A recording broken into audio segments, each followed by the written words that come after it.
విధవరాలినైనను దిక్కులేని పిల్లలనైనను బాధ పెట్టకూడదు. వారు నీ చేత ఏ విధముగానైనను బాధనుంది. నాకు మొర్ర పెట్టిన ఎడల, అయ్యో దేవా అని మొర్ర పెట్టిన ఎడల నేను నిశ్చయముగా వారి మొరను విందును. అస్సలు సమస్య లేదు, ఖచ్చితంగా వింటా.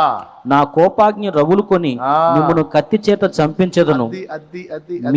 మీ భార్యలు విధవరాలు రగుదురు. విధవరాలికి అన్యాయం చేశారు గనుక మీకు ఆ గతి పట్టినప్పుడు మీ భార్యలు విధవరాలు అవుతారు.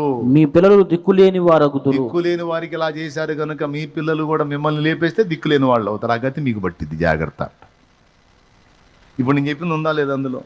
మరి ఇలాంటి పనులు చేసి వచ్చి ఏమి ఎరగనట్టు ప్రార్థన చేయండి పాస్టర్ గారు, ఈ సమస్య ఏందో అస్సలు బాటలు లేదు అంటే నువ్వు గల్దిచ్చిన సంగతి మరి నాకు తెలియదుగా. నువ్వు ఎవరెవరిని ఏ విధంగా గల్దిచ్చావు నాకేం తెలుసు, ఎవరి కొంపలు ఏ విధంగా ముంచావు నాకేం తెలుసు, ఎవరి నెత్తిని ఏ విధంగా చేతులు పెట్టావు నాకేం తెలుసు, ఎవరి కడుపు కొట్టావో నాకేం తెలుసు, ఏం తెలుసు నాకు. దేవుడు గారు అదే చెప్తున్నాడు ఇప్పుడు ఈ వేళ. తెలుసుకోరా బాబు, ముందు దొరికినోడు కల్లా ఒకటేనంటరా. దొరికిన అన్నిటికీ ఒకే మంత్రం అని లోకంలో సామెత ఒకటి ఉంది. దొరికినోడి కల్లా ఒకటేనా, ఇక వచ్చిన వాళ్ళు ఇతను చేయబెట్ట, ప్రభా దీవించు, ప్రభా స్వస్థపరచు, ప్రభా కార్యం. ఏంది రే చేసేదే? ఏంది? వాళ్ళ బ్రతుకులను చూపించరా, వాళ్ళ జీవితాలు చూడమన్నా, చూసుకోమను, వెనక్కి తిరిగి చూసుకోమను, ఏమేం చేశారో చూసుకోమను, మారు మనసు పొందమను, ఒప్పుకోమను. అవకాశాలు ఉన్నంత వరకు దిద్దుకోమను, సరి చేసుకోమను. వాళ్ళ దగ్గర ఒకవేళ ఇతరుల దగ్గర దోచుకుంటుంటే ఇచ్చేమను. వాళ్ళకి ఎవరికి అన్యాయం చేశారో వాళ్ళని క్షమాపణ అడగమను, సరిదిద్దుకోమను,